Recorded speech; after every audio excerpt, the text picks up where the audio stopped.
So we've just been through the recap of what we've been doing so far, and we are studying the harmony at the various levels. So now that we have finished the harmony in the human being, or at least we have understood the harmony in the human being, now we go on to harmony in the family, so that we can understand the harmony at all the levels. So this is just a brief what we are doing. The same process as what we've been doing so far, process of self-exploration. So we'll be putting forward the proposals before you, and you need to verify them on the basis of your natural acceptance. So we looked at some of these questions earlier. We explored, can we live in relationship without understanding relationship? And we had come to the conclusion that unless we have the right understanding about relationship, it is very difficult to fulfill relationship. So we are not able to. And that's why when we ask the question, the unhappiness in our families, is it more due to lack of physical facility or more due to lack of fulfillment in relationship? We were all able to see that despite the fact that we have sufficient physical facility, the major issue in our families today is that of relationship. Physical facility can only be used as a means, but the real problem is there in relationship. So why is this happening? We don't understand relationship. Why don't we understand relationship? What we are doing is we are considering the human being to be the body. So it's not possible to understand relationship, because we think we are the body. We are not aware of the self. And when we don't understand the relationship, obviously there is a problem. We can't fulfill the relationship. It doesn't work.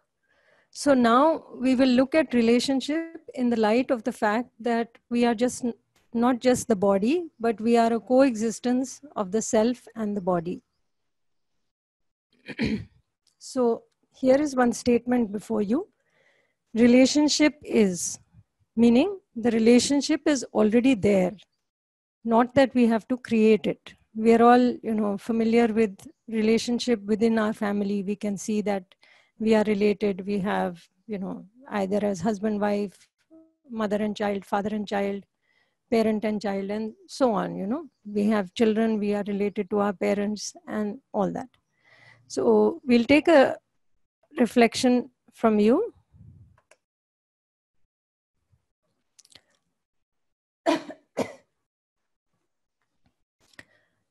Think about this. Relationship is between oneself and another self, or do you think relationship is between one body and another body? So just take a moment to think about this. What do you feel? Is relationship between oneself and another self, or is relationship between one body and another body? So we can see our relationship among our family members, the people that we live with in the house. Are we also related to others? Do we have relationships with others also?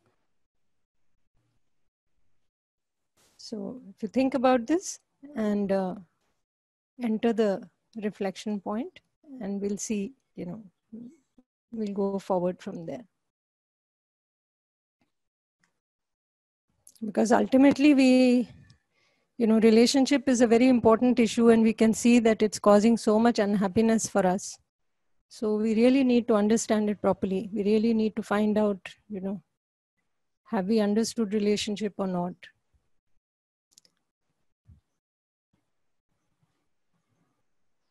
I can see some results that, yeah. So, majority of you are able to see that the relationship is between oneself and another self.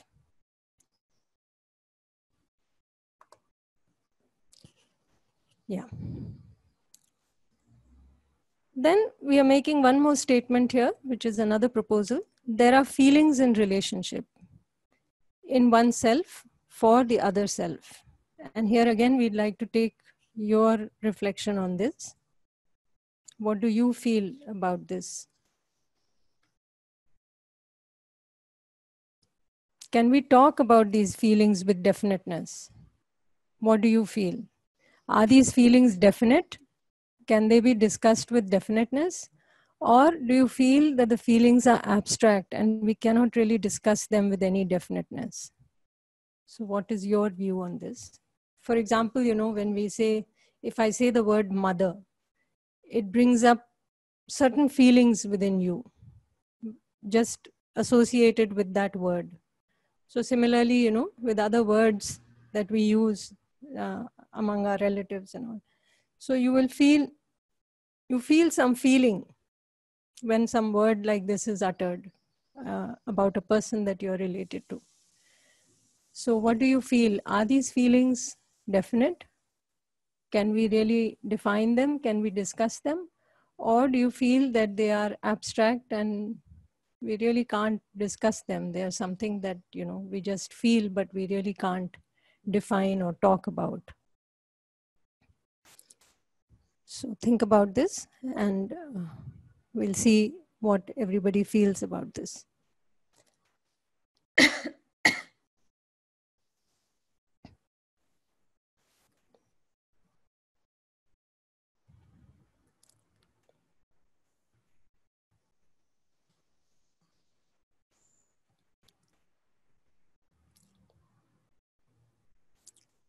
Yeah, so, okay. The majority can see that the feelings, or they feel that they are definite and can be discussed. But some of you also feel that they are abstract. So let us see if we can define these feelings or not. Let us see. So we are making one more statement here. We are saying that these feelings can be recognized. They are definite. And there are 9 feelings. And further, when we fulfill these feelings and when we express them to the other and evaluate, that the feelings have reached the other, then it can lead to mutual happiness.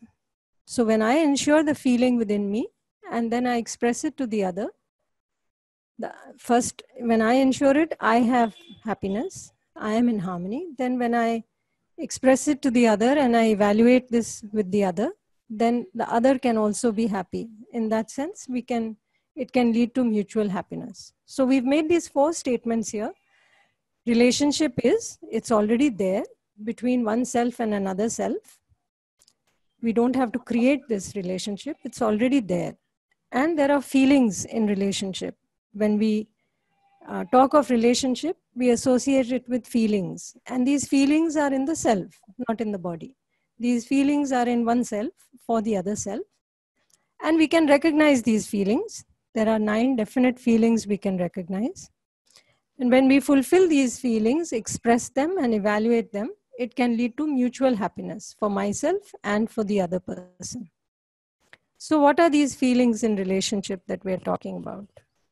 So we've listed these 9 feelings here, starting from trust, which is the foundation value without which the relationship cannot go forward.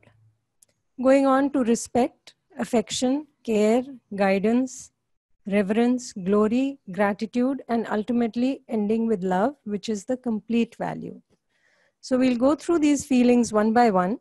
We'll see if we can define each of these feelings. We'll see if we can explain these. Because so many times these feelings lead, to our happiness or unhappiness. So we need to understand each feeling and see, how we relate to it. Now, these feelings that we have listed here, these are feelings that are naturally acceptable to us. Feelings that naturally seem normal for me or naturally seem right for me. So we'll take it one by one. We'll start with the feeling of trust. So we'll just check a few things. First of all, what is trust? So we need to find out what is trust. And then will trust be, would I have trust only for few persons or would I have for all people? will this trust be conditional or unconditional? Meaning, will I trust somebody only when certain conditions are met by them, only when they behave a certain way? Or will I trust somebody unconditionally, regardless of how they behave? And lastly, can we trust anybody in continuity? Can we maintain this trust throughout? Or sometimes we have trust and sometimes we don't trust. So again, we'll ask for your reflection on this.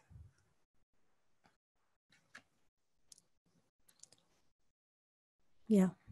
So will trust be there for only few persons or for all? Will trust be conditional or unconditional? And can we trust anybody in continuity?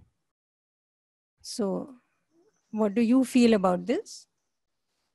When you have trust, can you trust everybody or you can only trust few people? Will it be conditional or unconditional? So will you trust based on a certain person's behavior, how they behave, how they act, what you have experienced about the person so far? Or will your trust be unconditional regardless of how they behave? What do you feel?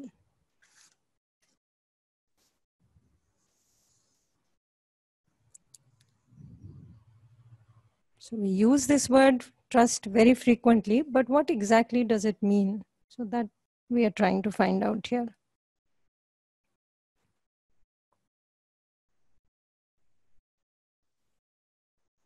And whether I can maintain it throughout, whether I can have this feeling of trust in me that is never broken.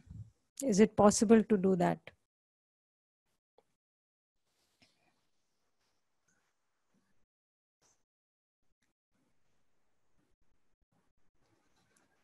Yeah. So, okay, the majority says for few people, a small percentage are saying that we will have trust for all, and 2% can't say. When we look at the second question, will trust be conditional or unconditional? It's kind of split. So 50 some percent say it's conditional. It depends on the other person's behavior. And 40 some percent say it is unconditional. And then can we trust anybody in continuity? So here also there is some doubt. So let us look, let us explore further and see what really it involves. So what we are saying is that trust is to be assured. To be assured of what? To be assured that the other wants to make me happy and prosperous. To have this clarity that the other wants to do the right thing for me, wants to make me happy and prosperous. So this is the real definition of trust. So now what we'll do is we'll explore this feeling of trust between two people. So think of yourself as one person. So we are evaluating trust between you, that's one side, one person, and the person that is close to you that you want to evaluate your trust with, that you want to explore this feeling of trust with. So somebody close to you in your family, it could be your spouse, it could be your parent, it could be your child, it could be a very close friend of yours. So we'll explore this feeling of trust between you and the other person. And this other person is whoever is close to you that you want to see whether this feeling of trust is there or not. And we'll ask some very simple questions regarding this. So if we look at our natural acceptance, we are making some statements here. I want to make myself happy. So you are saying this for yourself. Do you want to make yourself happy? Do you want to make the other person happy? Then you are thinking of what the other person is like, the person that you are evaluating the trust for. The other wants to make herself or himself happy. And the other wants to make me happy. So these are 4 statements we are making. And we want you to reflect, take your time, reflect on these and see what answers you come to.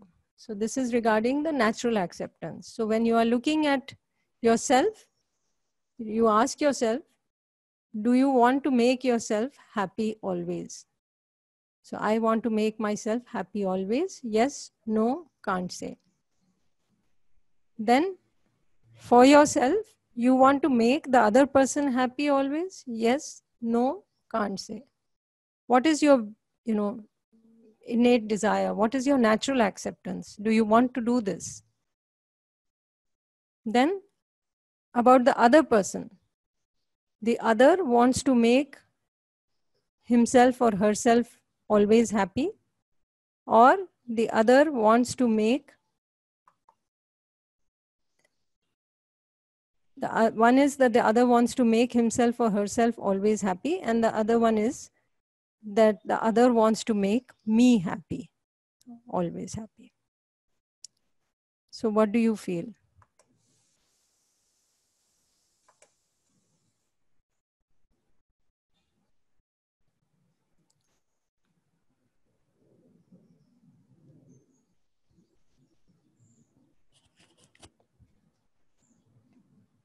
This is going to evaluate our trust. This is going to help us explore the trust between ourselves and our close people that we are close to.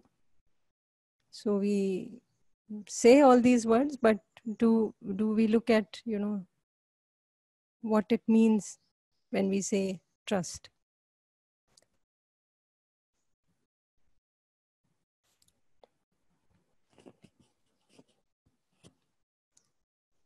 Yeah, so I want to make myself happy always. That's pretty clear.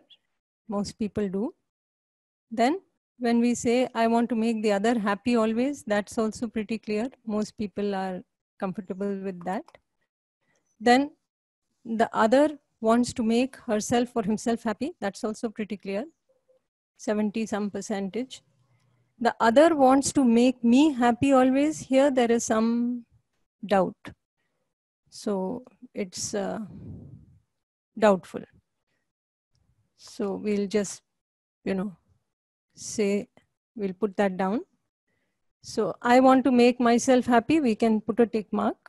You all feel that. I want to make the other happy. That also seems pretty clear. The other wants to make herself or himself happy. That also the majority said it's okay. The other wants to make me happy. Here there is a doubt. Here there is a problem. So this was the 4 questions we talked about regarding our natural acceptance or our intention, what we intended, what we would like to happen. Now we will look at our ability. So this first set of questions was what I want to be. I want to make myself happy. I want to make the other happy. Now we will look at whether we are able to do that. So first statement is, I am able to make myself always happy. Second statement is, I am able to make the other always happy. And the other is the close relative that we are thinking about for evaluating this. Then the other is able to make herself or himself always happy. And the last statement, the other is able to make me always happy. And again, we'll take your reflections on this. What do you feel about this? So the first set of questions that we talked about was what we want, what is naturally acceptable to us. Now we are asking about our ability. Am I able to make myself always happy? Yes or no? Think about it. Don't be in a rush to answer. Am I always able to make myself happy, or am I happy sometimes, unhappy sometimes? I'm not able to make myself always happy. I think we can take a note of the word always here. Yes, yes. So am I able to make myself always happy? Yes or no, or can't say. Am I able to make the other always happy? Yes or no? Or sometimes I make the other person unhappy? the other is able to make herself or himself always happy? Does that happen? And then lastly, is the other able to make me always happy? So now we are looking at these 4 questions regarding our ability. The first set of questions was regarding what we want. Now the set of questions are we able to do what we wanted? Is it happening or not? So that is the question now. So this has to do with our ability. This has to do with our, whether we are able to make this happen or not.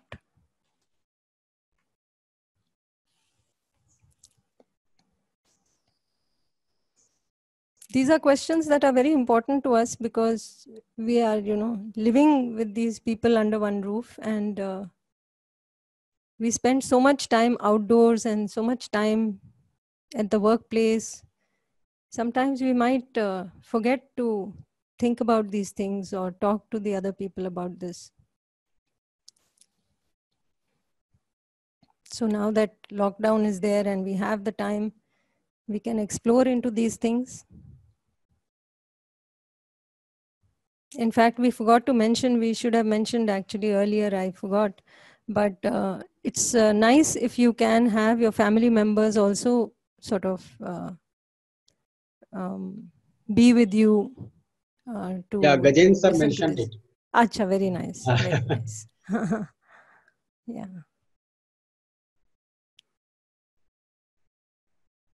It's nicer that way when the immediate family can also be a part of this. Yeah, so I am able to make myself always happy. So 73% are able to, which is very good if you're able to. That's nice. I am able to make the other always happy. Here it is a little bit less. It's like midway. Then the other is able to make herself or himself always happy. Here also there is some doubt. And obviously, if the other cannot make themselves happy, then it's difficult for them to make me happy also. So we'll put these reflections down. So you can consider this a tick if you felt that you are always able to make yourself happy. Generally, that is a question mark somewhat. Then I am able to make the other always happy. That also is little doubtful. The other is able to make herself or himself always happy. There again, there was a doubt.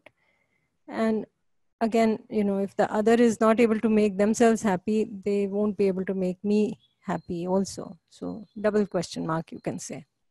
So this has to do with our competence. So we asked these 8 questions. The first 4 on the left side were to do with my intention, which is my natural acceptance. And these other 4 on the right side have to do with my ability and the other's ability. So has to do with our competence. So these are 2 things that we asked. Now, when you see this question mark at 4A, if we can see our natural acceptance is to make the other happy, we are not able to see that the other also wants to make me happy. So why is that? How come we have a doubt here? So this question mark has come from here. What happens is when we look at ourselves, if you see the first set of questions, if you look at 1A and 2A, I want to make myself happy, I want to make the other happy. This is very clear to me. So this is, I can see my natural acceptance. Now, when I'm thinking about the other person, am I looking at the natural acceptance? No, I am looking at their ability. And I see that the other is not able to make himself or herself always happy, and the other is not able to make me always happy. And this doubt on 4B, that the other is not able to make me happy, this doubt, I drag it from 4B and bring it here to 4A. And I say the other doesn't want to make me happy. And you can think about this. Does it happen with you sometimes? Like say you have a student that comes late to class, or doesn't do an assignment on time. What do we say? Do we think that he wanted to do it, but he was not able to? Or do we say he didn't want to do the work? Or, if I get a phone call, I'm not able to take it, I'm busy. Then I say, when I talk to them, I say, I was unable to take your call. But if I call that person and the other doesn't pick up the phone, then what do I say? I called, but you didn't pick up the phone. See the difference? So, somewhere we see the ability of the other person and we put it in there, bring it as a doubt on intention. So when I take the example of a glass that breaks, when it is in my hand, I say it broke by accident. But the same thing when it happens when the glass is in the other person's hand, I say you broke the glass. So there is a difference in how I'm saying it, right? When it happens with me, I say this glass broke by accident, meaning I didn't really want to do it. I didn't mean to do it, but it happened by accident. But when it happens with the other person, I don't say that. I said, you broke the glass, meaning almost as if saying you wanted to break that glass, you broke the glass. So we can check whether that happens with us sometimes. Even if I make the same mistake 100 times, I don't doubt my intention because I say it happened by accident. So I make mistakes by accident. So when I say this, that I didn't mean to do it, it just happened by accident, then what does it give me? This feeling that I am good, that I really wanted to do the right thing. It just happened. So when I say that I am good, will I make any effort to improve my own competence? Or will I just, keep going thinking that the problem is with the other person? I am good. Like, as I'm a pediatrician and I work with children. So one time this family came to me. The family had, husband, wife, and 2 daughters. 2 daughters were school-going children. And I could see that there is some tension, The father used to bring these daughters for the checkup. And some tension seemed to be there in their house. So and when I just inquired a little bit, because to me, it's the family as a whole. It's not just one person in the family. So it's not the child that you're checking. It's like the child is involved with the whole family. So when I asked the person, is anything wrong? Then the father just blurted out with all kinds of problems with the wife, and she doesn't take care of the children, this happens, that happens, and all. So I asked, why don't all of you come together? You bring your wife also, let the children also come, and we'll discuss. But they were not open to all 4 of them coming. So I tried to get them one by one so we can have a talk with each one. And interestingly, each person that I talked to separately, when I talked to the father, he said, oh, all the problems of the wife, I try so hard, I do so much, but this is the problem. When I talked to the wife separately, she said, I keep cooking, I do everything for the family, and the problem is with him. When I talked to the older daughter, then she said, they are just like this, they are always fighting. I am just waiting till, I have just 1 or 2 years more. Once I go to college and I'll be out of the house, then I don't have to worry about all this. Just imagine. And then the younger girl, she was hardly 2-3 years younger to the older sister. And she said that, they are always fighting. And my elder sister also, she's so dominating. I'm fed up with everybody. So now just see 4 people in the family, they all feel they are good. The problem is with the other. So this doubt on intention, this feeling that I am good, but the problem is with the other, that doesn't allow us to improve our own competence. So when I look at the other person, if the other makes a mistake even once, I start doubting the intention. I say that he makes the mistakes intentionally. So when I say this, I already have this feeling of opposition. So when I have a feeling of opposition, what's going to happen? I'm going to get irritated, I'm going to get angry. And then I say that the other person is bad, they just can't improve. So we can check, in our own relationships within the family, outside the family, people who are employed with us, people at the workplace, does this happen? Do we tend to do this sometimes? For an employee, supposing they don't do the assigned work, we tell the employee, supposing even if we tell them 3-4 times, but he doesn't do the work, what do we say? Do we say that he is unable to do the work, or do we say he doesn't want to work? So there could be some good reason, but do we try to find out why the person didn't do the work? Actually, if you think, even, if there is a thief, we think that the thief wants to steal. The thief is happy to get money and get things without working. But we need to really go and ask the thief, is he happy doing what he's doing?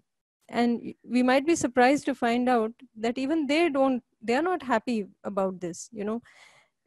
Even a thief doesn't want the shadow of his work, what he does, to fall on his child. Even thieves, they try so hard to keep their children away from what they are doing, educate them, put them into good schools, and try to see that they get a good education and that they are not influenced by what the father is doing. So we have to keep exploring this and seeing, where we stand, and is there room for improvement in all of us.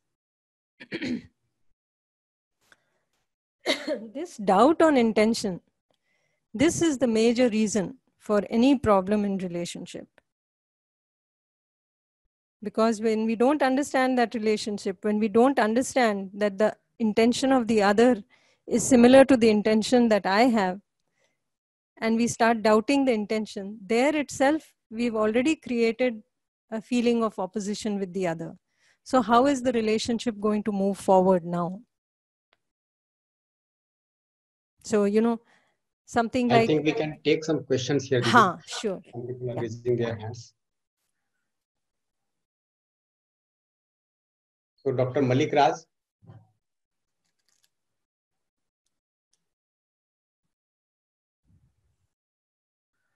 Dr. Malik Raj. Dr. Nand Kumar.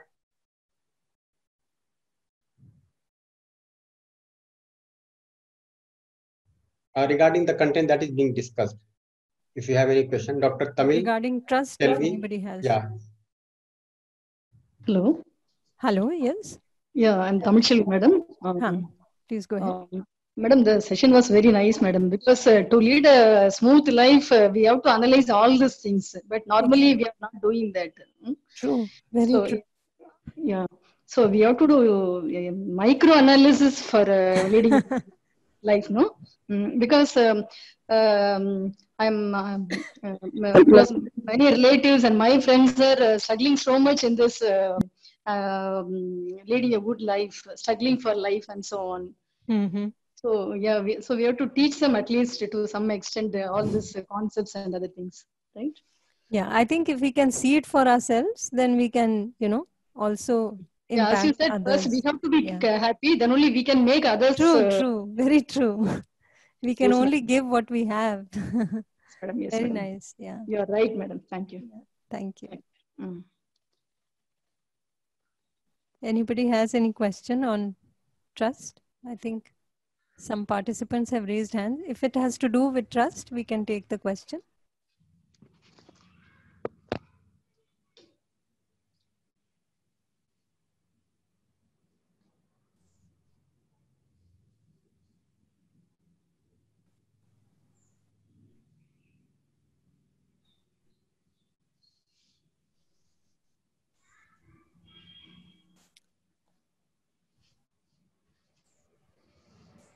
Hello, Didi. Some issue.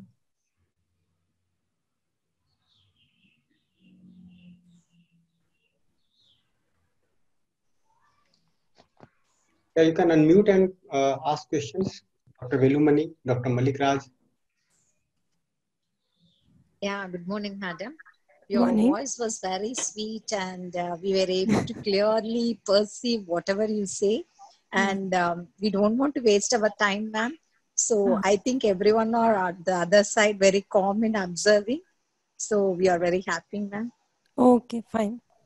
Then maybe we should just go ahead. What do you say, Kumar Bhaiya? We can take some more questions, Didi. Dr. Gopalakrishnan.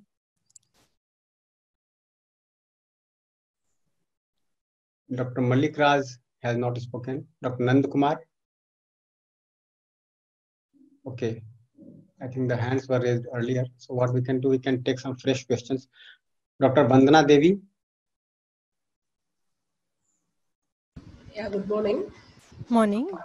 Ma'am, really your voice is very sweet and you speak very softly. May I know you have, it is a personal question I could say, you have been like this right from your childhood or over a period of time looking at your patients you have become like this? Oh, that I think I am the wrong person to ask. You should. Oh my God. But yeah, I mean, we keep exploring, and I don't think I've ever focused on the quality of my voice like that. But yeah, we keep exploring and trying to become a better human being. That's all, but not so much about the voice part. That's nice. Not only the voice, I would say, the way you speak, very polite, I would say. Mm-hmm. It's actually very good. I have to learn from you. Thank you. I think we can, Didi, then go ahead. Move Yeah. forward. Yeah. Myself, yeah. ma'am. Yes, Somebody sir. has a question? Dr. Nandan Kumar. Yes, ma'am. Actually, you Yes, said please. that we doubt others' intention. We never doubt our intention. Mm-hmm. Is it anything related to the perception, ma'am? Anything related to? I would like to know whether it is related to perception. Yeah, see, when I already have this perception that my intention is good. I am able to see my intention very clearly. But when I look at the other person, I am seeing not their intention, I am seeing what actually they are doing on the outside, the expression of that, how they are behaving with me. And on that basis, I am concluding something. So it is an assumption that I have made about them based on what I see or my experience. Like, for instance, if somebody doesn't return money, supposing somebody borrows money from me and doesn't return it, they say that we'll give it to you after 1 week and doesn't return it. Okay. Now, then because based on this experience, I have decided that the other person doesn't want to return my money. Do you see? Yes. So same thing could have happened with me, and there may have been a good reason for it. Okay. But when I'm looking at the other person, I'm not able to see that something might have hindered that person from returning the money to me. And so I say that the other doesn't want to return this money to me. So to change this, I think we have to change our perception. Is it correct, ma'am? I would say that, if I can see my intention, fine, and the other person is similar to me, like, I am the self, this natural acceptance, we already said it is the same in everybody. So if I have this natural acceptance, the other also has this same natural acceptance. So if I'm able to see that, then whatever answer I get from my natural acceptance, I can see that the other will also get the same answer from their natural acceptance. Do you see what I'm saying? Like empathy, that we should try to understand in their position. Yeah, I mean, a simple way Empathy. of saying it would be to look at it from the other person's perspective. Right? To put yourself in the other person's shoes, to see from the other person's perspective. Yes, ma'am. Yes, ma'am. Yeah. Thank you, ma'am. Thank you so much. Thank you. Yeah, Didi. So we can move now. Yeah. So I think this reflection is there for them. Yeah. So in relationship, I think I am right and the other is wrong. Or I know that I am wrong sometimes. That is one question. The other question is, where do I generally start from? Looking at my mistake first or looking at the other's mistake first? So the first question is, in my relationships, do I think that I am right and the other is wrong? Or do I know that I am also wrong sometimes? And where do I start? Am I looking at my mistake first or am I looking at the other's mistake first?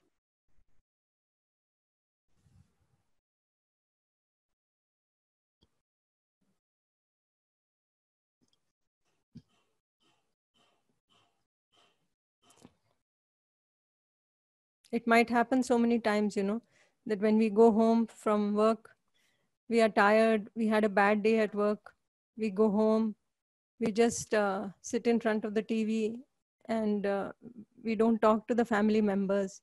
And if somebody comes and says something, we just shout at them. Sometimes it may happen. But what will I think? I will think, they don't understand, I had such a bad day, I can't help it. Some kind of response like this might come. But if the same thing had happened to us, what would we think? Look at this person. I have been doing all this all day for this person and he comes and shouts at me. So do we have that perspective from the other's side, or do we see mostly things from our side? And where do I start from? Am I looking at my mistakes or am I looking to correct the other person first? That is something that we need to explore, and that is something that is required for all our relationships, for them to move forward, for us to have a better and more fulfilling relationship. We have to do this. So, okay, in the first question, I know I am also wrong sometimes. Majority can see that. And where do I generally start from? Looking at my mistake first. That's very good if we do that. That should help build better relationships. But we need to sincerely keep exploring this. Dr. Sita Lakshmi wants to say something here. Go ahead, please. Ma'am, I've been teaching for almost 30 years and I know a lot of psychology because I teach architectural design. Mm-hmm. So what I find is that the stronger a person's construction of the self is, the more difficult it will be for them to accept themselves. So, and I see that younger people are more willing to understand their own constructions as being faults or maybe malleable and so on. But what I find is personally, the older the people, for example, since I'm in a position of authority, like say when some parents of students introduce themselves to me over the phone, they do not say so and so's parent. They say, they first introduce themselves, which they may be at I don't want to say hi or whatever. So the first thing for me, I react very fast, though I am in a kind of, I'm supposed to be more, what do you call it, subdued and all that because of my post, but I tend to get provoked. So I'll say first you introduce who you are with reference to me. So I just want to know that how far are you successful in actually, let's say, a person who has constructed themselves till 50 years old, they have a self-image of themselves. And a child or a teenager is some 15, 20. So what happens is that are people who have evolved or accumulated a construction of themselves, how much would they be willing to actually modify or introspect and do this? Because almost invariably, I've seen lots of people who introduce themselves first in terms of what they are to the external world, and then only to what is actually pertinent to the situation. So I am actually, kind of, I would say that understanding human psychology is such a burden for me, but it does not make me act better. I just want to know how you deal with it as a person, as someone saying your voice is very soft, you're very, and all that. To me, people who react actively, I feel I can react to them more. So I'm sure that you will have a strategy, or I'm curious about your experiences with regard to people who are older and who have a strong construction of themselves, and are they willing to change? Okay. That's my question. Okay, I'll answer this. See, the first question that you said, people who have this construction and they are not willing to change. What you're probably referring to is that older people have more set of preconditionings as compared to younger set of people. You know, the younger students may have less number of preconditionings as compared to an older person. Over time, they have accumulated more preconditionings. Now here, the focus is on myself. So if I can see that the other has all these preconditionings, he doesn't have the right understanding. He's not able to, you know, see that this preconditioning is not important. What is important is to base your thoughts and your behavior on natural acceptance. If I can see that, then that opposition doesn't come in. I'll give you a personal example. Okay. This was, since you asked for experiences, this was several years ago when I was coming home from work in the afternoon. My father-in-law was at home. Nobody else was there in the house. And the children were elsewhere. You know, one was at school in extra class, and my husband was not there. He was in Kanpur. In my different town, he was in his college those days. So I thought, you know, when I came home from work, now here I was lugging, what used to happen, let me just give you an idea of what used to happen. I used to be at work, and although I used to say that the work time is till 1 o'clock, and after that I need to wind up and go home for lunch. It used to almost never happen, because a lot of times patients would come little late, somebody would call me, and even that day somebody called and said, you know, I had been seeing patients. 1 o'clock we used to close appointments, supposedly. But by the time I actually finished, I used to take a lot of time with patients. So by the time I actually finished, it would be close to 2. Now, somebody called me just before I left and said, please, ma'am, wait, we are on the way. We really need to see you now. So I waited. I asked them how long it will take, and they said some 10 minutes. So I thought, okay. And I needed to buy vegetables for my house for the week. So I thought, after I see that patient, then I will buy the vegetables on my way home and go. But instead of the 10 minutes, they took close to 25 minutes. They didn't show up. Then I called them again. Then they said, we are in traffic. We are just there in 5 minutes. So another 5, 10, 15 minutes later, they came. So, you know, by the time I finished, it was between 3 and 3:30 sometime. And then I went to get the vegetables. So you can understand the state of mind that I was in. I get vegetables, then I bought all the vegetables, I came home. And when I come home, I'm lugging all these bags of vegetables, and I went up to the kitchen door and I found that it was closed. It was locked from inside. And the TV I could hear loudly, so I couldn't, I could see that if I call out to my father-in-law, he won't be able to hear. So I went around to the other side. The front door was also locked. Then I went to the other side door, carrying all this stuff, all these bags. Finally, and it was hot. It was peak summer. It was this time only, May, something like that.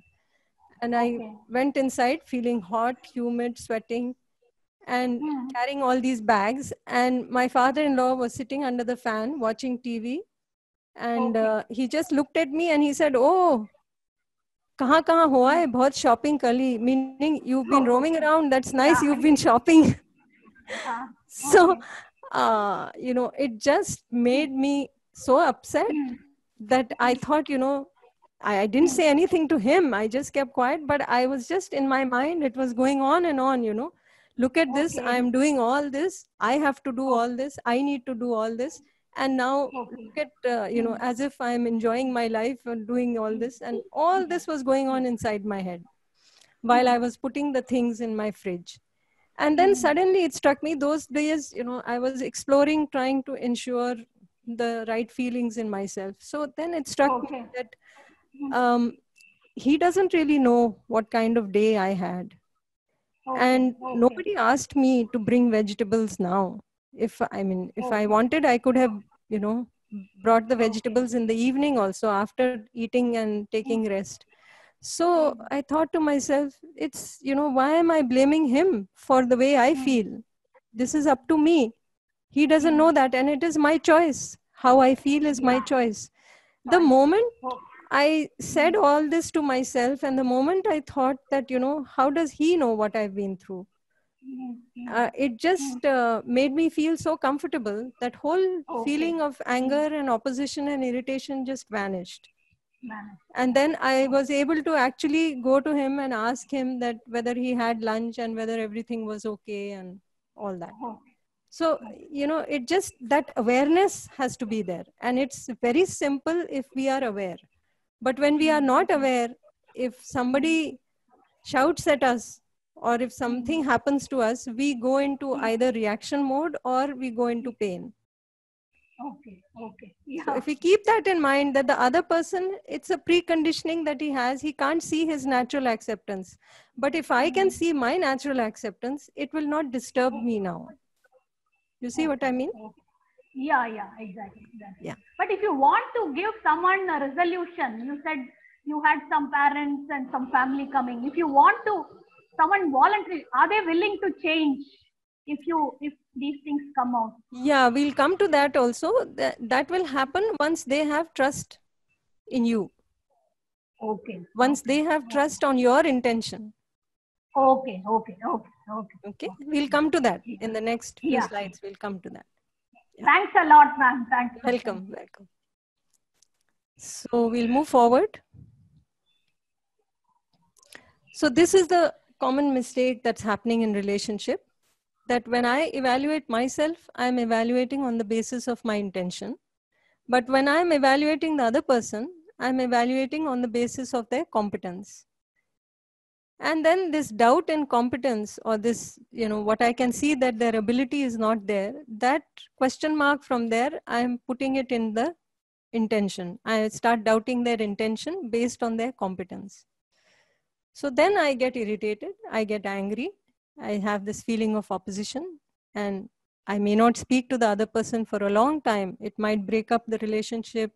One may lose a lot of friends like this. So this doubt on intention, this is the major reason for the problem in relationship. And here, this doubt on intention stems from whatever I have decided. And you can see this is to do with preconditionings. When I cannot see that, if my natural acceptance is pure, the other's natural acceptance is also pure. So I already have this feeling of opposition. I'm assuming something about the other. So that's like a preconditioning in me. So that is the cause for the problem. So you can see in this, what we have put up, the yellow part is the natural acceptance. That is the intention. The red part is the imagination that has come from preconditioning. So when I have this imagination, when I have these thoughts going on in me about something that I have assumed about the other, then it is a preconditioning. It's not based on my natural acceptance. But when I can see, if I am aware of my natural acceptance, then I can see that the other also has the same natural acceptance as me. And then this doubt on intention will not come. Then I can see that just like my intention, the other's intention is also pure. The problem is only in the competence. And then we'll look at how we can deal with that. So if you have unconditional, continuous trust on intention, that means trust on when you are able to see the natural acceptance of the other. And if the other is lacking in competence, what would you do? Would you try to improve the other person's competence and also improve your own? Or will you get irritated, angry, and have a feeling of opposition for the other?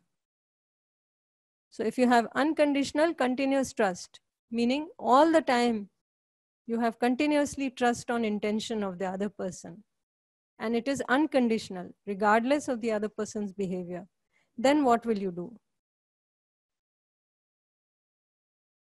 The other may not be able to do what you expect, but then we have trust on the other person's intention, then are we going to try to help them? Are we going to try to improve their competence and maybe our own competence if it's lacking?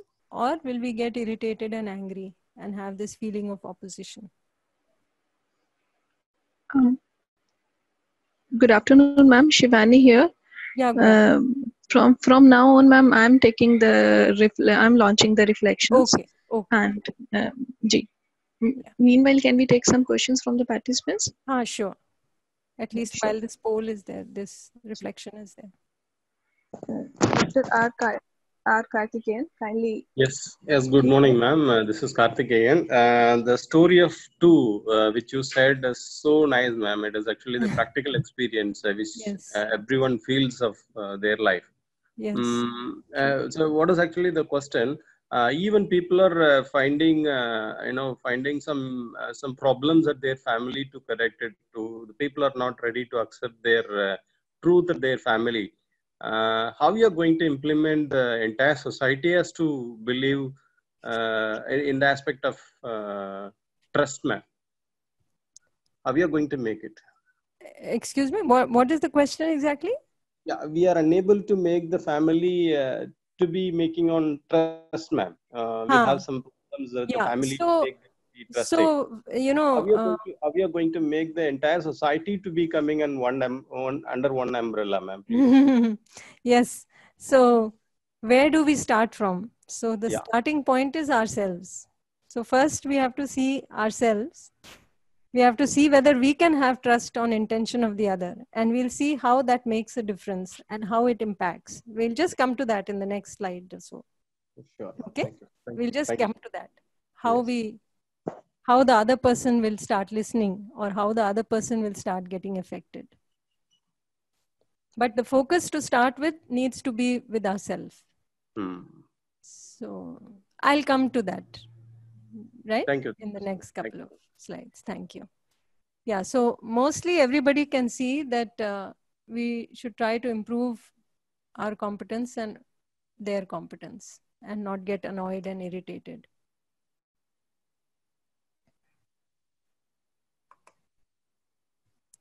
So when we are trying to improve the other's competence and also our own, that really is trust on intention. And when we have trust on the other person's intention, then we respond, we don't react. But when we doubt the intention, that's when we react. So like I said, if somebody shouts at you, right? What is your first thing? Are you going to respond or are you going to react? So if somebody shouts at me, generally what happens, one person shouts at the other. Supposing somebody shouts at me, I get hurt. Either I go into pain and I start sulking that why did this person say this? Or if I'm more aggressive, I might shout back.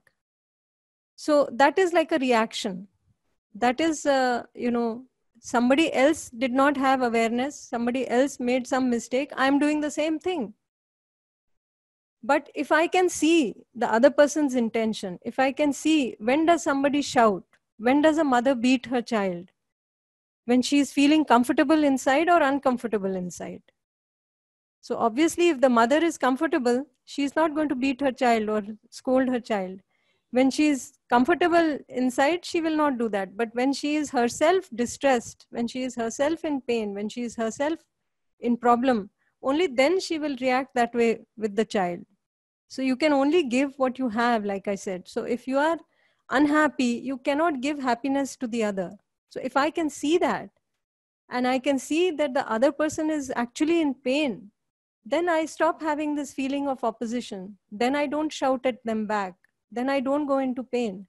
Then I start responding. Then I start thinking how I can help them. See the difference in the perspective? What happens? Like I'll give you one example of a lady who was going through, a teacher who was going through these workshops, and she gave this personal example that, she was at home in the evening after attending the workshop during the day, and she came home, she was cooking in the kitchen, and her two children, one was maybe 7-8 years, the other one was smaller, like maybe 4 years. They were playing in the living room. They were playing with a ball and bat. It was dark, so they couldn't play outside. So they were playing inside the house. And while playing, this ball went and hit the window pane and it broke. So she said out of habit, she just rushed out in anger that, they've broken this. But then while walking towards them, she just remembered this trust and reaction and response. And by the time she reached them, she had calmed down and she just quietly asked them to move aside so they don't get hurt with the glass. And she took a broom and started collecting all the pieces of glass on one side and picking them up without saying a word to them. So the children were very surprised because this was something new, they were not used to this behavior. So the elder one said, "Mummy, marogi nahi?" Meaning, you're not going to hit us? And the younger one said very softly, no, she's attending workshop these days. She's not getting angry. So you see the difference? It is a change that one can create for oneself. Either one can respond or one can react. It just needs a little bit of awareness. So we have one more reflection for you to answer. How many persons in your family and friends do you have trust on intention? That is on natural acceptance, which is continuous. So that means it is unconditional and continuous. That means you never ever get irritated, angry, or have a feeling of opposition. I would say, think about this carefully and answer. How many people do you really have this trust on intention where you don't ever get angry with them? You don't ever have a feeling of opposition. You're totally in harmony. It's a difficult question because, we are so used to sort of seeing whatever comes at us and giving that back to the person in front of us. Like I mentioned that example of, having a bad day at work and coming and blurting it out on the family at home. So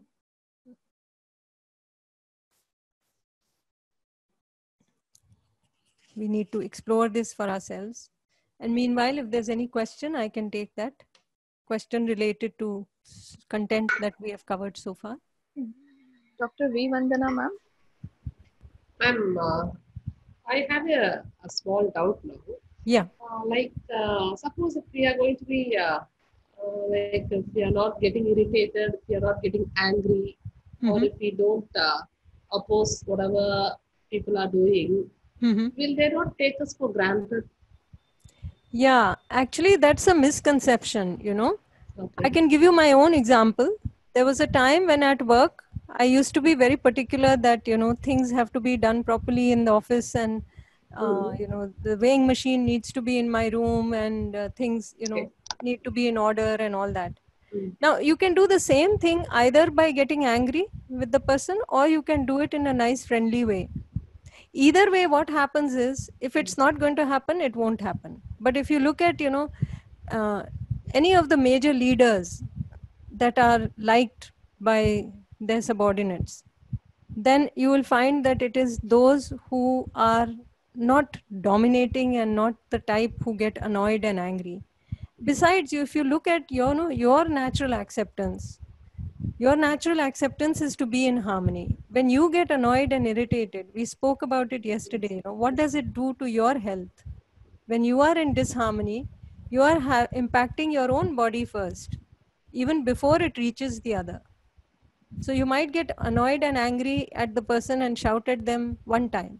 But each time you go through that experience again and again in your mind, you're hurting yourself because you're, having that experience, you're reliving those emotions again and again, those negative emotions. So it is impacting your own body.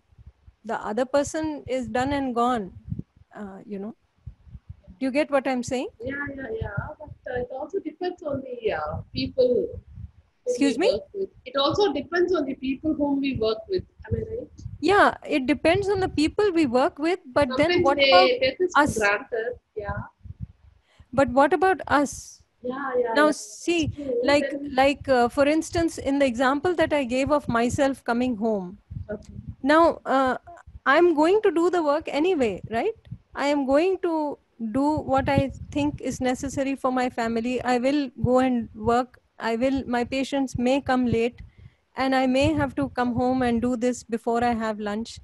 So this may happen again and again. So really speaking, where is my choice? My choice is either not to do it, or to do it willingly, or to do it grudgingly.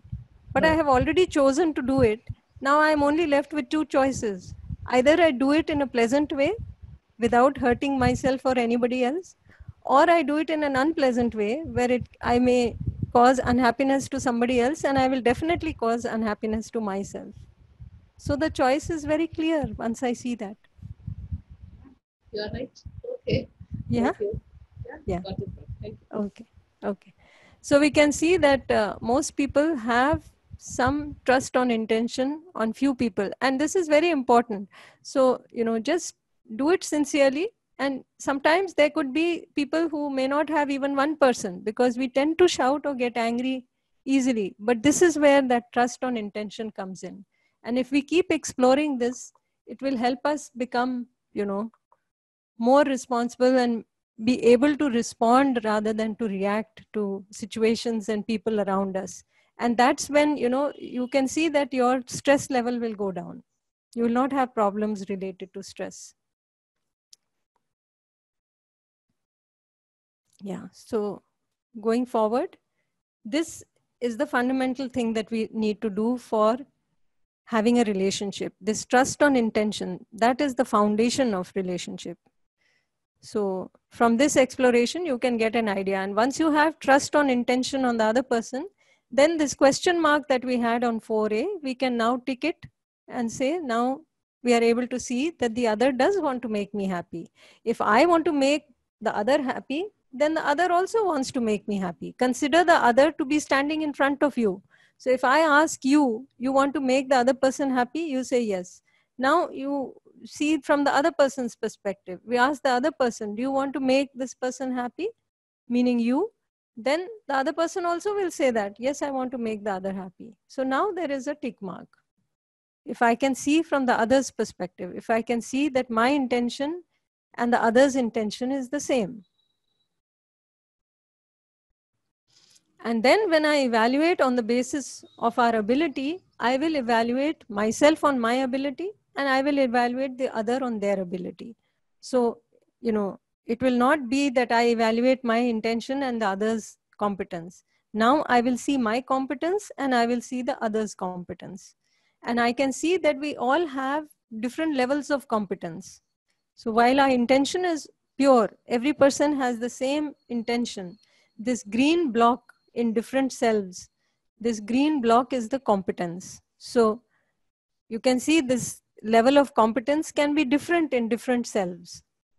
And the red part is the lack of competence.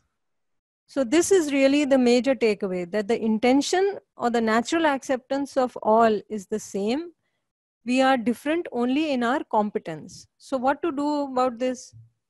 So at least now I can say, when I say for myself, the glass broke by accident, I can also say for the other person that it broke by accident. And if the other person makes the same mistake even 100 times, I should be clear about his intention. I know that the person has made the mistake due to a lack of competence. It's not a lack of intention. So once I see that, then I will start making an effort to help improve the other person's competence. How will I do that? Only if I have a feeling of affection. If I have a feeling of opposition, I am really not going to be able to help the other person, even if I try to superficially help improve the other person. But at the root inside, if I have this feeling of opposition, it's not going to work. So first of all, I have to have a feeling of affection for the other person. Only then can I help them improve.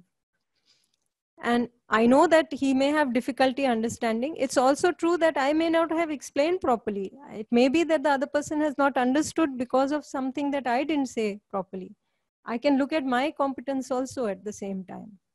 Similarly, when I'm seeing for myself, when of course I'm clear about my intention when I make a mistake, But I know that the mistake is due to lack of competence. It's not a lack of intention. So I can make an effort to improve my own competence. Only then can I help the other person.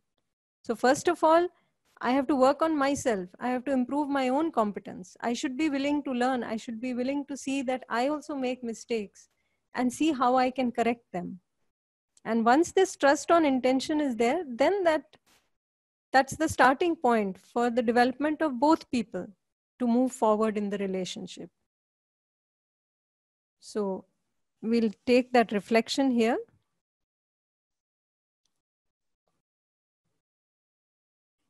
The other makes mistakes because he or she is lacking in competence, that is not living in accordance with his or her natural acceptance, or is lacking in skills, or is like that, cannot change, or does it intentionally.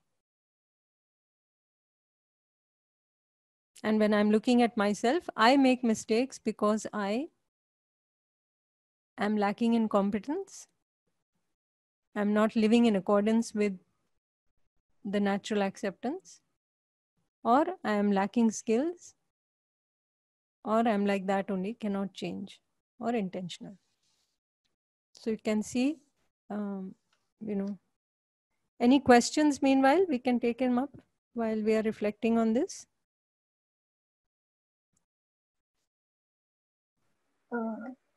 Dr. R. Ganga Guru. Yes, madam. No, good morning, madam. Morning. I want to share one thing in this session, madam. Yesterday I did one search on internet.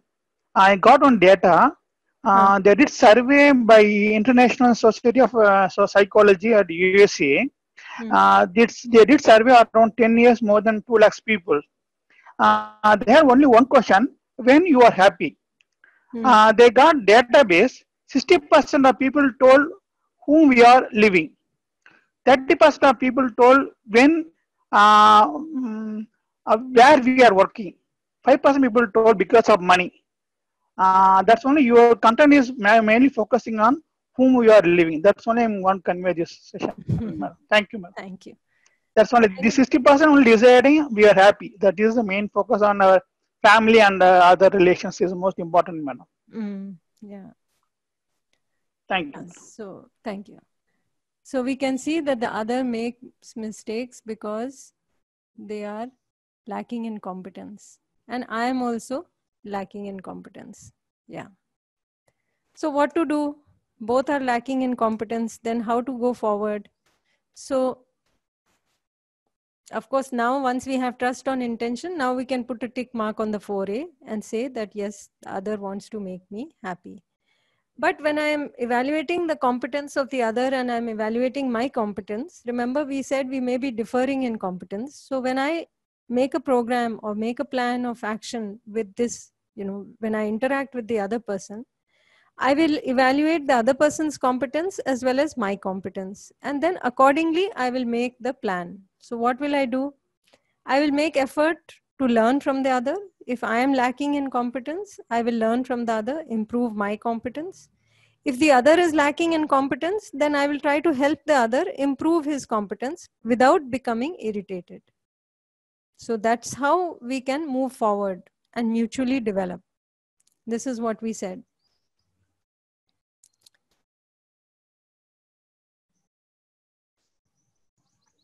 So you can see now, I can see that my natural acceptance is to be happy and make others happy.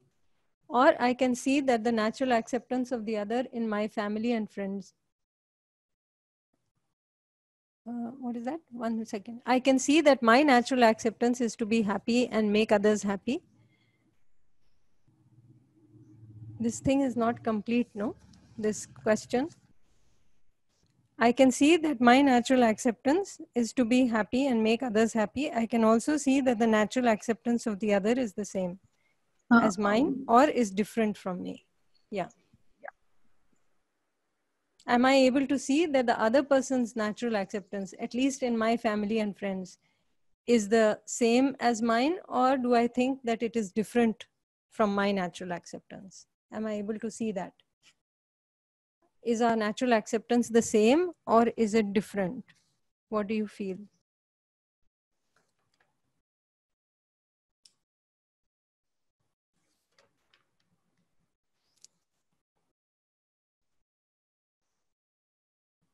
Meanwhile, ma'am, Professor Dr. D. Nisar. Yes, madam. Please go ahead. You have a question on trust? Madam, trust is very important, madam. But everybody has to believe in it.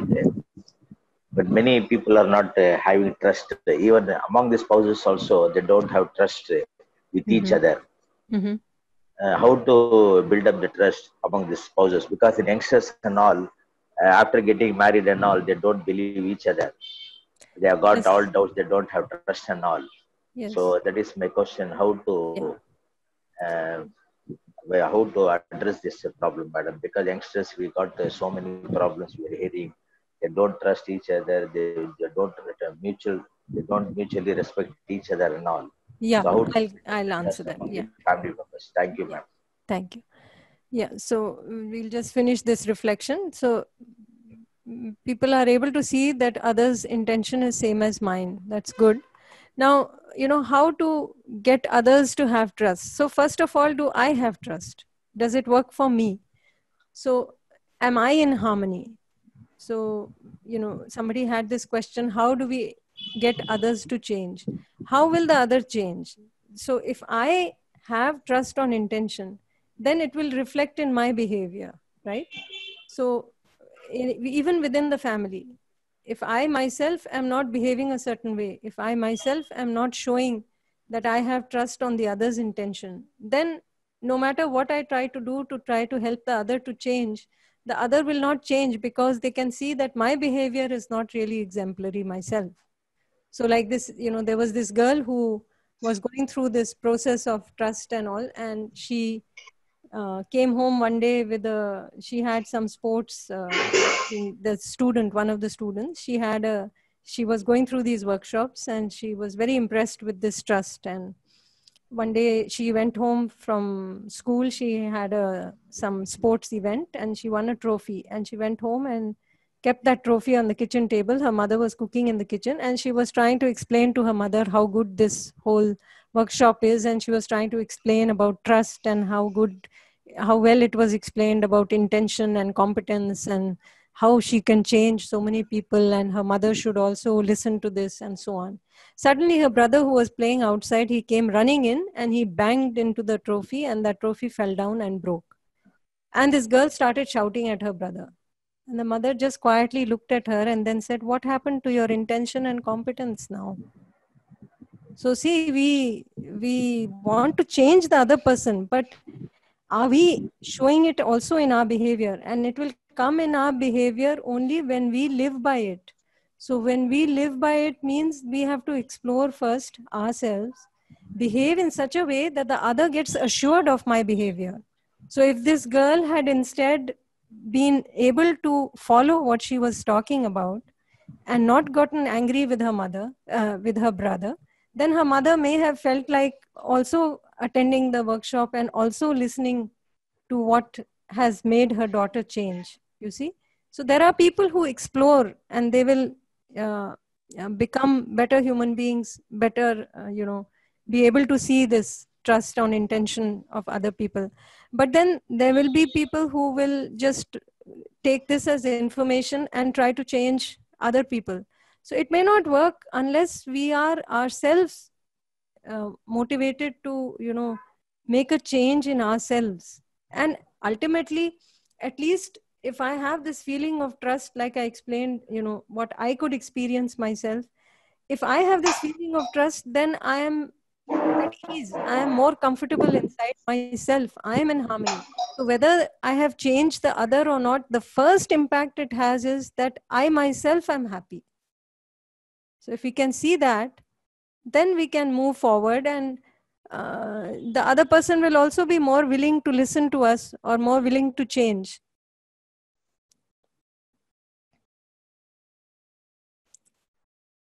So we have this thing that you can think about, and you can, list the members in your family and ask these 8 questions regarding trust for each person, and then you evaluate. You can talk to them if you like, but list all the members, and for each person separately, you ask these questions. And you can involve the people at home, you can talk to them, you can get them also to do this exercise, and you see what comes of it. And you can see, we tend to see things from our perspective, but we need to look at things from the other's perspective also. So while we want the others to change, it may be that the others in the house also want us to change in some ways.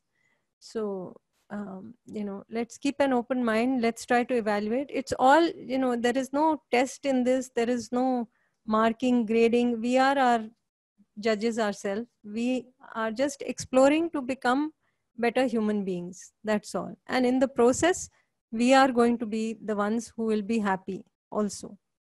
And once we are able to have this change in behavior, then the other person will naturally come and take our opinion. Naturally, they will want to listen to us. Once they are assured in this relationship, only then will they be able to, listen or change. So for anybody else to change, first it should reflect in my behavior. That is important. So I'll quickly sum up. We have gone over time. Trust is to have the clarity that the other wants to make me happy and prosperous. This is the basic foundation of relationship. And if I have trust on intention, I feel related to the other person. I make a program with the other based on the right evaluation of our mutual competence, the other's competence as well as my competence. So if the other person is lacking in competence, then I can make effort to assure the other. How will I assure the other? By showing in my behavior so that the other person feels that, yes, this is true for me. Then I make effort to improve the competence of the other once the other is assured in relationship and not before that. Because if I try to change the other person and I myself have not really imbibed this, I myself am not really showing this in my behavior, then the other person is not assured and the other person will not listen. So that is if the other is lacking in competence. Of course, if the other person has more competence than me, then I should be ready to take help from the other person to improve my own competence. But wherever I have a doubt on intention, I start evaluating the other on the basis of his competence, and I assume their lack of competence to be the lack of intention. That's when the problem starts. I start feeling opposed. And, I think that I am good because I am evaluating myself on my intention. And when I have this feeling of opposition, then it shows up as irritation or anger, and then the relationship can't move forward because I'm trying to make the other person change and the other person is trying to make me change. So then it will just be at a standstill. So whoever has more understanding can start that process. Even if others don't change, doesn't matter. Let's start the process. And we'll find that somewhere along the line, they will change. Because see, there is so much of backlog. We may have been doing things that have been upsetting the other person for so long, we may not be aware of it. So it might take some time for the other person, but when they see that our behavior is changing, when they see that we are making an effort, when they see that we have this feeling of affection which is unconditional for them, then slowly they come around. They will come around. There is no two ways to it. I can say with 100% guarantee they will come around. But how much time it takes depends on how much of a problem there is, between the two. But things will change. But we need to make the effort first from our side. So I'll stop here. I think we are totally out of time.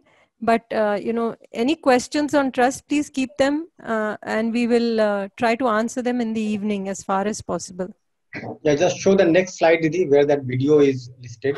Yes.